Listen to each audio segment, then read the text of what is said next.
На екс-премиерот на Република Македонија Владо Вучковски и на останатите обвинети во случајот Денковски делови ќе им се суди по трет пат од почеток. Врховниот суд ги поништи пресудите на двата пониски суда и го врати предметот на Кривичниот суд на повторно одлучување.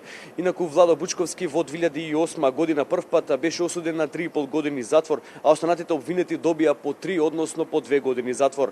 Следната година апелација ја поништи пресудата и по втор пат им се судеше. Во јули 2013 година повторно беа огласени за виновни, но тогаш судот на Вучковски му пресуди 3 години затвор.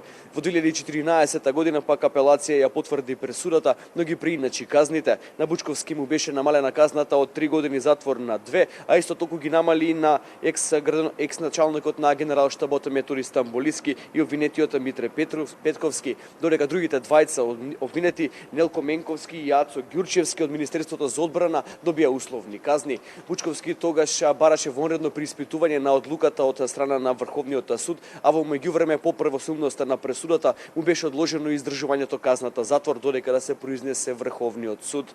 Предметот Денковски делови е речиси една деценија вниз судовите, а Вучковски како министер за одбрана, началникот на Генералштабот Стамболиски и другите тројца обвинети се товарат за злоупотреба на службената положба, односно ја оштетиле државата за речиси 2,5 милиони евра, со што во 2001 година набавиле неколку пати повеќе од потребните делови за армиските тенкови Т-55.